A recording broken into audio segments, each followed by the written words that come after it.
Okey, baik. Bertemu kembali hari ini di studio seterusnya. Kita nak bercakap berkenaan dengan penyakit HFMD yang sekarang ini meningkat naik dan berlipat kali ganda jangkitannya jika dibandingkan daripada sebelum pandemik. Jadi kita nak bercakap lebih lanjut berkenaan dengan penyakit ini bersama tetamu kita bawakan di studio. Bersama dengan kita Profesor Dr. Amaluddin Ahmad, pengarah perubatan dan pakar kanak-kanak Hospital UCSI. Assalamualaikum, selamat pagi Prof. Waalaikumsalam. Apa khabar? Terima kasih bersama kami. Kita sudah maklum kini sedang berlakunya kes HFMD di seluruh negara, tidak terkecuali juga kalau kita lihat kerisauan isu ini di peringkat tempatan juga. Jadi untuk kita gambarkan berkenaan tentang isu HFMD ini dan juga tajuk kita elak makanan dan minuman panas, sebelum kita ke tajuk tersebut, apakah yang boleh kita ketahui tentang HFMD pada awal dan juga peringkat permulaan situasi itu di ketika ini, Doktor? Okey. Sebenarnya penyakit HFMD ini memang telah ada di kalangan kanak-kanak kita di Malaysia, cuma tidak berlaku wabak. Wabak berlaku apabila kita kata ada penularan dalam satu tempat tertentu dalam jumlah yang banyak, serentak. Jadi kita dapati di tadika contohnya, ataupun di pusat penjagaan anak-anak di mana berlaku outbreak kita panggil, dan di situ ada kluster. Latest daripada Kementerian Kesihatan mengatakan bahawa di Malaysia saja telah ada lebih daripada 1,700 kluster aktif di mana telah berlaku penularan wabak ni. Jadi kalau kita tengok contohnya pada data yang dikeluarkan oleh Kementerian Kesihatan Malaysia bertahun lepas, pada tempoh yang sama daripada mulai Januari sampai ke Jun, dipanggil Minggu Epidemiologi first week of June, cuma ada 2,000 lebih kes, 2,700 macam tu. Tapi pada tahun ini sudah 85,700. Itu data yang minggu lepas. Minggu ni mungkin meningkat lagi. Jadi kita dapati bahawa ada peningkatan sebanyak 36 kali ganda kes. Jadi di situlah kita perlu prihatin kerana apabila dia telah sampai satu peringkat wabak, dia menyebabkan ramai kanak-kanak yang terkena penyakit ni dan dia meluas, bukan hanya di satu lokaliti tertentu, tapi kalau kita tengok dalam data tu merata sampai ke Sarawak, sampai ke Selangor, Negeri Sembilan, Melaka, Johor, semua terlibat. Jadi dia dah jadi macam satu pandemik lah. Itu satu istilah yang kita dah biasa dengar sekarang, pandemik. Dia ada satu yang pandemik. Kerana itulah kita perlu fokus kerana apabila dia melibatkan kanak-kanak, maka kita dapati bahawa dia mengganggu dari segi dinamik kehidupan keluarga juga. Kerana apabila kanak-kanak itu tak boleh dihantar ke pusat penjagaan kanak-kanak ataupun tadika, dan tadika terpaksa ditutup pula oleh kerana berlaku outbreak kat situ kerana ramai yang kena, kan, menyebabkan ibu bapa tak boleh kerja. Tak boleh pergi kerja, dan akhirnya dalam masa yang sama juga pesakit yang kena tu boleh juga menularkannya kepada orang lain, termasuk dewasa. Jadi di situlah kita perlu bagi satu fokus dan perhatian kepada penyakit HFMD yang telah sampai ke level pandemik lah sekarang. Jadi kalau Prof boleh kongsikan apa sebenarnya perkaitan pemakanan yang diambil oleh kanak-kanak itu dalam penjagaan mereka yang terkena jangkitan HFMD ini? Kita ada satu kenyataan, kalau kata orang tua dulu, kalau kita sinonimkan penyakit HFMD ini dengan cacar air ataupun kita panggil chickenpox, dia similar tapi dia tak sama, dia lain sebab kumannya lain dan manifestasinya lain. Kan kita dengar dia orang berikan makan panas dan sebagainya, kan. Sedangkan dalam HFMD ni, salah satu daripada gejala yang paling serius ialah dia melepuh dalam mulut, tekak dan bengkak dan pecah-pecah bibir. Dan itu menyebabkan kanak-kanak ni merasa begitu sakit. Dan kebanyakan mereka itu mengalami dehidrasi. Kerana mereka tak boleh nak menelan, air liur pun tak boleh nak telan. Jadi air liur itu meleleh, nak minum air pun tak boleh. Jadi menyebabkan dehidrasi. Jadi kalau kita gunakan formula yang sama seperti kanak-kanak yang kena chickenpox dan kita bagi makanan yang panas, itu lebih terseksa lah kanak-kanak tu. Lagi susah dia nak menelan, dan itu mungkin menyebabkan komplikasi. Dehidrasi boleh menyebabkan kerosakan buah pinggang contohnya, kekurangan air dan kurang kencing dan sebagainya menyebabkan buah pinggang. Jadi benda-benda yang perlu kita elakkan, dan kita kena cari satu kaedah di mana kita boleh pastikan kanak-kanak ini dari segi nutrisi masih boleh dikekalkan supaya mereka boleh recuperate dan pulih dengan cepat. Di situ yang dia ada satu konotasi bahawa contohnya di Hospital UCSI kita ada apa yang dipanggil ice cream diet. Kita ada ice cream diet. Memberi ais. Memberi aiskrim kerana kita tahu aiskrim mengandungi banyak kalori, dalam masa yang sama dia ada banyak sugar juga yang memberikan tenaga. Jadi beraya juga memberikan hidrasi kepada kanak-kanak dan tidak menyakitkan tekak dan mereka dapat menelan dengan mudah dan kanak-kanak suka pada makanan tu. Jadi itu satu contoh. Dan kalau kita tengok dalam guideline yang diberi oleh Akademi Perubatan di US contohnya, mereka memang menggalakkan makanan apa yang dipanggilkan sarbat dan juga yogurt dan juga aiskrim diet. Perihal itu, Prof. Dr. saya pernah terbaca bukan saja untuk kanak-kanak tapi dewasa juga, kalau mempunyai macam pecah-pecah di dalam mulut, makan aiskrim ataupun aiskrim vanila katanya boleh mengurangkan dia punya keradangan tersebut ataupun kesan bahaya di bawah itu tersebut. Jadi apakah betul untuk makan jenis-jenis aiskrim tertentu itu boleh mengurangkan rasa sakit dan rasa pedihnya itu? Saya rasa di situ ada satu kekeliruan pada masyarakat tentang tonsilitis. Selalu kita dengar bila tonsilitis jangan bagi makan aiskrim ataupun minuman sejuk. Kerana sifat makanan sejuk ni dia menggalakkan replikasi virus. Menyebabkan virus itu lagi cepat membiak. Itu betul untuk tonsilitis. Jadi itu adalah satu penyakit yang berbeza. HFMD beza. HFMD beza. Jadi dalam HFMD kita mengelakkan daripada berlaku kekurangan air. Itu yang paling penting. Dan kekurangan nutrisi. Itu yang paling penting. Jadi dengan sebab tu kita kena cari satu cara untuk encourage kanak-kanak ni minum dengan banyak. Susu is one of them. Okey, kita boleh bagi susu.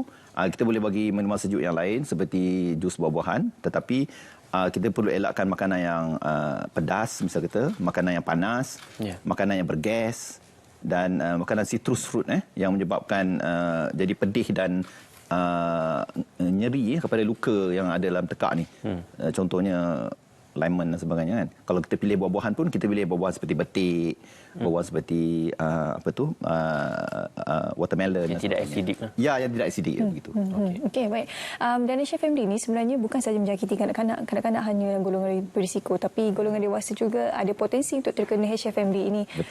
Kalau Prof boleh kongsikan dengan lebih lanjut lagi. Dari data yang diberi oleh Kementerian Kesihatan, sebenarnya 80% daripada kes-kes HFMD melibatkan kanak-kanak kurang daripada 5 tahun. Maknanya bayi dan juga kanak-kanak yang preschool lah kita kata. 20% di kalangan kanak yang 5 tahun hingga 12 tahun dan ada lebih kurang dalam 2% kalangan kanak yang lepas daripada 12 tahun. Sebenarnya HFMD ini boleh kena pada dewasa juga. Tetapi kita tak mendapat gejala yang teruk seperti kanak-kanak. Maknanya kita mungkin ada merasa sedikit letih, demam, lesu dan sebagainya. Saya sendiri pernah kena HFMD tapi tak sampai timbul blister, tekak pun cuma letih sikit saja, tak ada pecah-pecah mulut dan sebagainya. Tapi apa yang lebih penting ialah kita sebagai orang dewasa boleh juga menyebarkan penyakit itu pada kanak-kanak lain. Kalau kita ini seorang penjaga yang ada ramai kanak-kanak contohnya kan. Dan kita menjaga kanak-kanak tu dan kita dapat penyakit itu daripada seorang kanak. Dan kita pergi menjaga anak-anak yang lain. Di situ yang kita boleh jadi vektor kepada menyebarkan penyakit itu juga. Di situ yang kita perlu pay attention. Tapi dari segi gejala kepada orang dewasa tak teruk. Mungkin kita rasa macam kita boleh bekerja seperti biasa, ambil Panadol, minum air banyak dan nak mendatangkan sebarang mudarat lah. Prof. Dr. tadi kita ada sentuh juga tentang kalau boleh mengurangkan atau mengelakkan makanan panas dan minuman yang panas. Untuk penyediaan susu, anak-anak kecil yang juga kadang-kadang perlu dipanaskan kembali susu itu ataupun susu itu dalam satu takat suhu yang hampir kepada panas. Betul. Jadi bagaimana untuk suhu yang betul bagi penyediaan kepada bayi ataupun kanak-kanak ini? Sebenarnya kalau kita dapat room temperature is okay enough, good enough, tak menyebabkan sakit. Maknanya tapi kalau kita bercerita tentang yogurt dan sebagainya itu memang dia di-aiskan supaya dia menjadi lebih mudah untuk kanak-kanak itu menelan dan tidak mendatangkan rasa sakit, lebih mudah.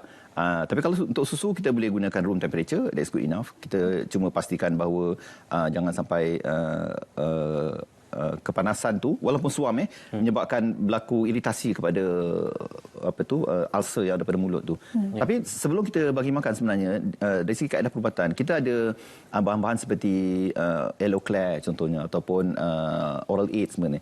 Ini semua adalah ubat-ubat yang kita boleh guna untuk sapu dalam mulut yang ada mengandungi lidocaine ataupun mengebaskan. Jadi menyebabkan kanak-kanak tu tak rasa sakit. Jadi memudahkan mereka untuk mengambil makanan. Jadi kita boleh guna kaedah-kaedah ni sama ada kita gunakan jenis spray ataupun jenis sapu dan mengelakkan daripada kanak-kanak itu merasai kesakitan tu. Jadi dia rasa mudahlah untuk makan dan tidak mengalami Sebab kanak-kanak ni dia learn behavior. Bila dia rasa macam benda tu menyebabkan dia sakit, lepas tu dia akan avoid. Dan sehingga beberapa hari dia tak akan nak makan. Menyebabkan kanak-kanak ni kekeringan dan sebagainya. Ada di antara kanak-kanak yang masuk ke hospital tu, kita terpaksa bagi drip. Masuk dextrose. Sebab dia memang tak makan langsung kan. Dan badan dah kering, dah tak kencing. Pampers kering berjam-jam memang langsung tak bertukar pampers. Jadi kes-kes yang macam ni yang kita kena actively resuscitate. Okey, antara cara lain mungkin dengan cara penggunaan syringe ke untuk menolak makanan, adakah ini boleh membantu? Boleh. Susu contoh kita gunakan syringe boleh. Tak masalah. Itu hanya satu kaedah delivery system. Kita boleh guna sudu, kita boleh guna syringe. Boleh, tak ada masalah. Straw kalau dia dah pandai menyedut. Kanak-kanak yang besar sikit 4-5 tahun contoh dia boleh sedut. Kita boleh bagi dia straw. Okey. Prof Dr, apabila berlakunya outbreak kepada tubuh badan kanak-kanak kalau HFMD yang awal boleh dilakukan ibu, apakah antara jenis-jenis ubat-ubatan over the counter yang boleh di-apply ataupun diaplikasikan? Sebenarnya penyebaran ataupun keboleh jangkitan kuman sama ada Coxsackie ataupun enterovirus tu berlaku pada ketika 5 hari yang pertama gejala tu timbul. Tapi sebenarnya bermula daripada 2 hari sebelum gejala timbul pun dia dah boleh menyebar kepada orang lain. Pada ketika tu mungkin kita tak sedar pun yang sebenarnya kanak-kanak tu ada HFMD. Kanak-kanak tu mungkin setakat dia merengek, lemah, letih, lesu, demam dan sebagainya. Yang itu kita boleh bagi dia Panadol. Kita boleh bagi dia Panadol. Ubat kebas mulut yang saya sebut tadi kita boleh guna. Dalam masa yang sama contohnya kalau kita nakkan dia hidrasi bagus, air kelapa tak masalah, boleh bagi. Kita boleh bagi dia. Ataupun ORS yang kita bagi untuk diarrhea tu, kita prepare dia dan kita bagi pun boleh. Kita boleh sejukkan sikit dan bagi ORS, menggunakan syringe dan sebagainya, boleh. Itu antara langkah-langkah kita boleh buatlah. Dan luka ni kita ada krim-krim yang kita boleh dapat daripada klinik yang kita boleh ambil dan sapu untuk mengelakkan daripada seperti saya sebut tadi oral aid dan sebagainya, mengelakkan dia daripada melepuh dan luka yang membesar. Jenis krim itu apa dia, doktor? Saya tak boleh nak sebut jenama. Tapi biasanya ni over the counter kalau kita pergi ke farmasi, kita boleh beritahu dia kita nak krim untuk dia ada yang anti-inflammatory dan ada juga yang ada antibiotik dalam dia. Biasanya ada yang steroid base juga yang boleh mengelak daripada dia jadi secondary infection. Maknanya dia ada antibiotik dan juga ada anti-inflammatory pada krim itu. Jadi macam mana ibu bapa di luar sana untuk mengetahui tempoh yang sesuai untuk mereka melepaskan anak mereka setelah usai tempoh kuarantin disebabkan terkena jangkitan HFMD ni? Selalunya kita mengambil cut off point 5 hari. Setelah berlaku gejala, symptoms, dia mungkin dah mula boleh menjangkiti orang lain 2 hari sebelum. Yang itu kita tak tahu. 5 hari setelah berlaku gejala. Tetapi ada juga kes yang boleh melarat hingga 7 hari hingga 10 hari. Jadi kita kena pantau jugalah anak tu macam mana. Kalau lepas 5 hari tu, kebiasaan yang saya tengok kanak-kanak kalau masuk ke ward dan sebagainya, dia dah tak ada luka, dah tak ada melepuh yang baru, pneumonia, blister semua tak ada, demam pun dah tak ada, makan bagus, kita tengok dalam tekak luka-luka semua dah baik. Yang tu kita dah boleh anggap mereka tu selamatlah untuk kembali semula dan bergaul dengan anak-anak lain lah. Cuma ada 1-2 kes yang mungkin yang kita perlu pasti kerana sebagaimana saya sebut tadi ada jenis yang kena enterovirus 71. Seperti data yang diberikan oleh Kementerian Kesihatan Malaysia, ada 3 orang yang masuk ICU kerana ada jangkitan pada selaput otak dan juga mungkin efek pada jantung. Yang itu kes yang tertentu lah. Jadi tapi pemantauan daripada parents tu still penting untuk kita tengok sampai ke tahap mana gejala yang dialami oleh kanak-kanak tu. Bercakap tentang pemantauan, bagaimana pula nak memantau supaya ia tidak tersebar ataupun menjangkiti adik-beradik yang lain dalam satu rumah? Perlulah kanak-kanak tu tidak berkongsi dia punya personal utensil dengan anak-anak lain. Mainan-mainan dia, kadang-kadang ni dia suka kolong-kolong mainan, and then anak lain pun kongsi mainan tu kan. Kain baju dia, tempat tidur dia, cadar dia dan sebagainya, katil dan sebagainya. Maknanya kita isolasikan dia di satu bilik yang khas lah. Satu bilik yang khas, tidak campur dengan anak yang lain. Macam kita tengok masa zaman COVID lah, super juga dia duduk di dalam satu khasnya tu. Kalau di ward tu sampaikan nak hantar makanan pun letak kat luar aje. Nanti parents akan keluar ambil makanan tu masuk dalam kan. Kita tak benarkan orang yang hantar makanan tu masuk sampai ke dalam. Jadi penjagaannya macam tu lah. Kita kena pastikan bahawa dia tidak in close contact dengan orang-orang lain yang mungkin menjadi vektor penyebaran kepada kanak-kanak yang lain. Kurangkan physical contact. Ya. Cuci tangan itu adalah perkara itu penting. Cuci tangan, pastikan bahawa jika sekiranya kita dah pegang anak tu dan kita dah handle dia, kita dah nurse dia, mungkin tukar pampers dan sebagainya kan, tukar baju, mandikan dan sebagainya, kita perlu disinfeksi kata kita. Sebab lepas tu ibu bapa dia akan keluar dan attend pada anak-anak yang lain kan. Okay. Di situ kita kena pastikan bahawa kita tidak menjadi vektor kepada penyebaran. Doktor, ada juga ibu bapa tanya apakah lepuh-lepuh di kulit itu akan meninggalkan parut yang berkekalan? Tidak. Dia tidak seperti chicken pox. Chicken pox ya. Chicken pox dia akan selama-lamanya. Bergantung pada berapa dalam dia kena kan. Tapi HFMD tak. Itu beza dia. Okey, baik. Terima kasih doktor untuk kesempatan kita ada hari ini untuk bercakap berkenaan dengan penyakit HFMD ini. Moga dapat memberi manfaat untuk anda yang sedang menonton sekarang ini. Itu antara tips yang boleh kita amalkan ataupun yang boleh kita sama-sama tekuni untuk kita memberikan penjagaan yang baik untuk anak-anak di rumah. Kita nak ke cerita Pagi Melaka, bercerita tentang aktiviti